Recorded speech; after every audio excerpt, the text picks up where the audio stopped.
So hi, last time we talked on video, we talked about coming down to Nasonville.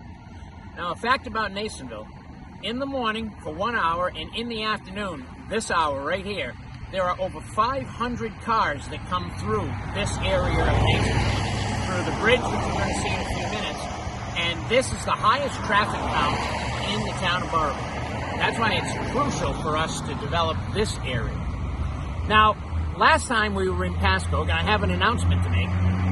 We talked about Bravo Brewery and the additional site that was available in that building. Well, guess what?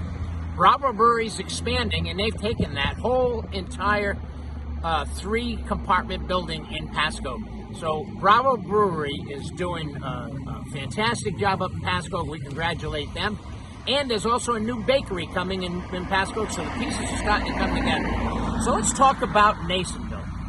As I said, the highest traffic count. If you look around here, this was the former Nasonville School. This was my first school till 2nd grade, and then I went to the big area up in Harrisville. We graduated, so to speak. Behind me is the Broadus Jarlis American Legion Monument. These are 2 heroes of World War II that came from this very village and were killed in action and are memorialized here in the middle of Nasonville. Now, if I turn around and look across the street, that was my grandfather's house. Homer Hool owned that house and ran a store right across the street. What we have to look at is the former Levy mill, which then spent a lot of time after Mr. Levy stopped working in here as a still water mill. It spent a lot of time as Turex, which was a plastic injection molding company. And as you see now, it's basically just a storage building and needs a lot of work. But if you look behind the school, there's a 10-acre site here, sewered, ready to go. And what do we need? Well, we talked about it last time. We need infrastructure, we need business, and we need housing. And this site, being sewered, is going to really give the opportunity to build this village from the ground up. The first infrastructure project is the Broncos Highway Bridge, which is being redone by the state. And the second piece of infrastructure is just down the street. It's a stone bridge, a historic bridge that we're going to go take a look at. But if you take the challenge of the former Stillwater Mill and the challenge of bringing in a business or a mix of business and housing on this 10-acre site, as you can see, the customers are here.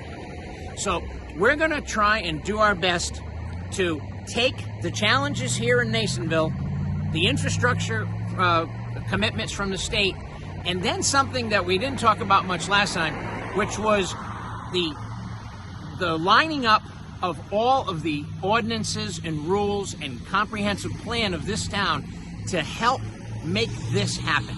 And as I put in my ad recently in the Bargain Buyer, we have coming before the entire town council a ordinance subcommittee suggestion on a tax incentive and a tax stabilization ordinance that would help businesses to either improve their properties or build new up to $1 million. Ladies and gentlemen, that's the combination. So let's take a walk down the street and we're going to look at this bridge. The town council's recently put in 2 proposals to the state. One is if they were to redo the bridge, and one is if they were to replace the bridge. But both of them included a safe, organized pedestrian and cycling alternative. Because as it exists today, with this kind of traffic, you're taking your life in your hands to cross the bridge to the other part of the village. So let's take a walk down there. So after a quick walk, here we are on the side of the historic Westin Hotel on the other side of the bridge. And as you can see behind me, this bridge gets a lot of traffic and there's no way for pedestrians or cyclists to cross the bridge. So what the state wants to do in a few years is redo this bridge. Now they may restore the bridge because of its historical significance, or they may replace it entirely, but either way, we want to make sure that the bridge is an impediment connecting the 2 parts of Nasonville.